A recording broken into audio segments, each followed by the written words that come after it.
ये JEE advance 2026 का paper 1 है और उसका क्वेश्चन नंबर 11 है।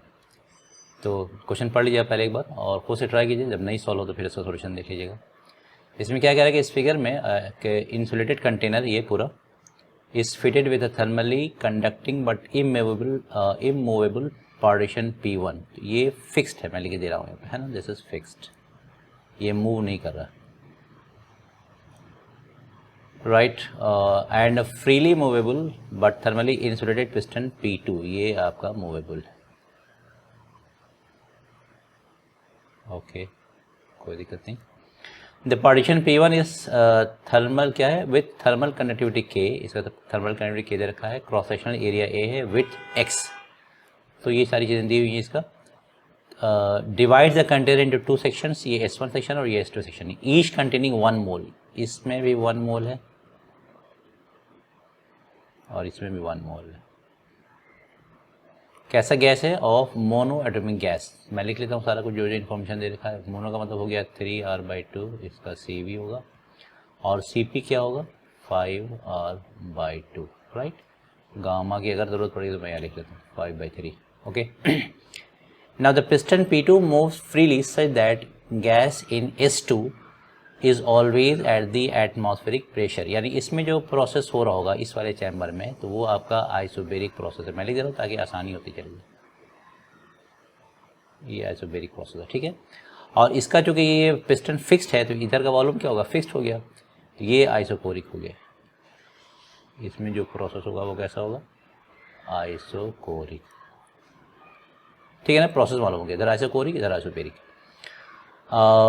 इसके बाद देखो क्या कह रहा है, initially the difference between the temperatures of S1 and S2 is delta T0। तो इस वाले का प्रेशर हम ये टेम्परेचर मान लेते हैं T1 और इसका टेम्परेचर मान लेते हैं T2। तो इनिशियली जो है वो क्या दे रखा है, T1 minus T2 is equal to delta T0, this is given to you. The time it takes for the temperature difference to become delta T0/2, यानी ये आपका किस वक्त है, T इज इक्वल टू 0 पे। आपसे कहा गया है कि डेल्टा T0/2 आने में क्या टाइम लगेगा, that you have to find out. So this is the question. और कह रहा है कि ये कितना लगेगा, उसका आंसर दे रखा है, उसमें से n की वैल्यू मुझे निकालना है ना। अल्टीमेटली फॉर्मेट, इस फॉर्मेट में कुछ आएगा, कंपेयर करके हम लोग n की वैल्यू निकाल लेंगे और वो आपको आंसर दे देंगे यहाँ पे, ठीक है। तो let's try to solve it. तो स्टार्ट करें। अब देखो इसमें क्या है, ये इसका टेम्परेचर T1 है, इसका टेम्परेचर T2 है, तो जो रेट ऑफ हीट फ्लो होगा, मैं लिखा चला जा रहा हूँ, वो क्या होगा, dQ/dt इज इक्वल टू क्या हो जाएगा, K इंटू A, एरिया दे रखा है A, और यहाँ हो जाएगा आपका T1 माइनस T2/x, है ना। This is equation number 1, okay. इसके बाद इसमें आइसोकोरिक प्रोसेस होगा, है ना, जो चेंज होगा, क्योंकि ऐसा ऐसा हीट तो फ्लो हो रहा है, ये आपका कंडक्टिंग है, तो हीट इधर से इधर मूव करता जाएगा। तो जो हीट लॉस्ट है वो कितना होगा, पहले वो निकाल लेते हैं हम लोग। इसमें आइसोकोरिक प्रोसेस के लिए हम जानते हैं कि du बराबर dq minus dw, first law मैंने लिखा है, और आइसोकोरिक के लिए ये 0 हो जाएगा। तो यहाँ से जो dq आएगा, यानी लेफ्ट साइड में मैं लिखूँगा, तो ये आ जाएगा NCV/dt, बल्कि मैं इसको dt1 कर रहा हूँ, लेफ्ट साइड में T1 है ना, तो उसका माने कि थोड़ा जो भी टेम्परेचर थोड़ा चेंज होगा वो dt1 मैंने ले लिया। और चूँकि ये हीट लॉस हो रहा है इसलिए हमें माइनस साइन दे रहा है, ठीक है। ये वैल्यू कितनी आएगी, माइनस n की वैल्यू 1 है, CV इज 3R/2 और dt1 यहाँ पे, ठीक है। तो यहाँ से आप निकाल सकते हो एक इक्वेशन नंबर, मैं यहाँ लिखते जा रहा हूँ, दिस इज यहाँ से dt1 कितना आएगा, लिख लेता हूँ, dt1 is equal to -2/3R dq। अगर मैं यहाँ dt कर दूँ, dt/dt, ठीक है, तो फिर वैल्यू हम यहाँ से पुट करेंगे। तो एनीवेज ये हमारा 2 है। और सेकंड वाले में क्या होगा, जो यहाँ से हीट लॉस हुआ होगा, इधर आप जो आएगा S2 में जो हो रहा है वो कौन सा प्रोसेस है, आइसोबेरिक। तो उसके लिए मैं क्या लिखूँगा, आइसोबेरिक में क्या होता है बताओ, आइसोबेरिक के लिए जो dq आता है वो होता है NCP/dt, यहाँ dt2 हो जाएगा, ठीक है। तो यहाँ से वैल्यू क्या आ रही है, n हो गया 1, CP हो जाएगा 5R/2 और ये dt2, राइट। तो dt2 क्या आ रहा है, ये आ जाएगा 2/5r और ये हो जाएगा dq। मैं dt से मान लो डिवाइड कर दूँ तो dq यहाँ आ जाएगा dq/dt, इक्वेशन नंबर 3। क्लियर बिल्कुल। अब यहाँ तरह देखो डेल्टा t की जो वैल्यू आएगी वो आएगा आपका t1 माइनस t2। अब मैं इसे डिफ्रेंशिएट कर रहा हूँ तो d delta t/dt is equal to dt1/dt minus dt2/dt, यही होगा ना। अब आप इसकी वैल्यू पुट करो, dt1/dt क्या है यहाँ से निकालो, dt1/dt यहाँ दे रखा है इतना, क्या आ जाएगा -2/3r dq/dt। फिर ये वाला माइनस साइन यहाँ लिख दे रहा हूँ माइनस साइन, और dt2/dt वो यहाँ दे रखा है, वो है 2/5r, ये कितना हो जाएगा dq/dt। तो यहाँ से जो वैल्यू आपके पास आ रही है, मैं आगे सॉल्व कर रहा हूँ यहाँ पे, d डेल्टा t/dt जो कॉमन है राइट साइड में ले लो, माइनस साइन तो कॉमन ही है और 2/r कॉमन है तो -2/r और dq/dt भी कॉमन, dq/dt बचा क्या ज़रा सा देखो 1/3 और प्लस 1/5, ठीक है। तो ये वैल्यू कितनी आ जाएगी 5 + 3 8, 8/15 और 8 × 2 16 हो जाती है, यानी -16/15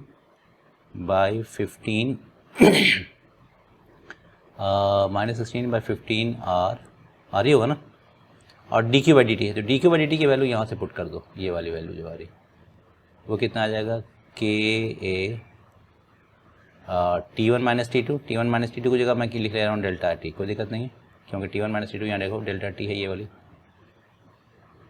मैं फिर से बता रहा हूँ, यहाँ पे आएगा इतना तो लिख लिया हमने, इसके बाद ये dq/dt है, dq/dt की वैल्यू मैं यहाँ से पुट कर रहा हूँ, है ना। तो यहाँ से ka/x भी लिख लो, ka/x, और आगे जो है वो क्या है t1 माइनस t2, तो t1 माइनस t2 की जगह हमने डेल्टा t लिख दिया। ये इक्वेशन हमारे पास आ रही है। अब देखो यहाँ डेल्टा t है और ये डेल्टा t पे मैं नीचे ले आऊँगा तो d delta delta t is equal to, अब ये dt उधर चला जाएगा तो ये हो जाएगा -16/15rx और ये हो जाएगा ka, और राइट साइड में यहाँ ये dt इधर आ गया तो ये हो गया dt, ठीक है। अब आप इसको लिमिट दे दो, लिमिट क्या है जब t की वैल्यू 0 है तो डेल्टा t जो है डेल्टा t की वैल्यू कितना है डेल्टा t नॉट, और जब t हो जाएगा ये हो जाएगा आपका डेल्टा t0/2। तो ये dx/x का फॉर्म है, dx/x का इंडेशन क्या होता है log x होता है, तो यहाँ से वैल्यू जो आएगी वो हो जाएगा log डेल्टा t और ये हो जाएगा डेल्टा t0 से डेल्टा t0/2, ठीक है। और राइट साइड में तो आपको पता ही है राइट साइड में कितना आ जाएगा, जो भी वैल्यू आ रही है हम लोग लिख दे रहे हैं यहाँ पे -16 ka t/15rx, ठीक है। तो अब देखो यहाँ से जो सॉल्व करोगे ये आ जाएगा log b minus log a होता है तो उसको हम log b/a लिखते हैं, ये आप आगे सॉल्व कर लोगे। तो यहाँ से वैल्यू आएगी log of half is equal to this, क्या लिखेंगे -log2 is equal to minus this much 16 ka t by कितना 15rx, माइनस माइनस काट दीजिए तो यहाँ से t की वैल्यू कितने आ जाएगी, t की वैल्यू आ जाएगी ऊपर चला जाएगा 15rx बाई, और ये log2 भी यहाँ पे है डिवाइड बाई 16 ka। अब आप कंपेयर कर लो तो देखो यहाँ पे क्या है nrx/ka है, nrx/k, तो rx/k तो हमारा सॉल्यूशन में दे रखा है, देखो rx ये चीज़, तो सिर्फ बाकी जो बचा वो n है, तो n कितना आ रहा है यहाँ पे, तो यहाँ लिख लो, मैं सॉल्व कर लेता हूँ। यानी कंपेयर करने पे जो n की वैल्यू आ रही है वो आ रही है कितनी 15/16 log2, और log2 कितना है 0.7 है ना। तो यहाँ से काट दीजिए, ये ऐसे आ जाएगा 5 3 15 5 2 10, ये आ जा रहा है 21/32। सॉल्व कर लो, देखो कितना आ रहा है। 21/32 क्या आएगा, सॉल्व कर लेते हैं।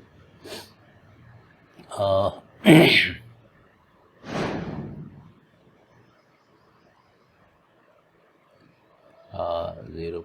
ये डाल दीजिए आप, तो ये 6 है।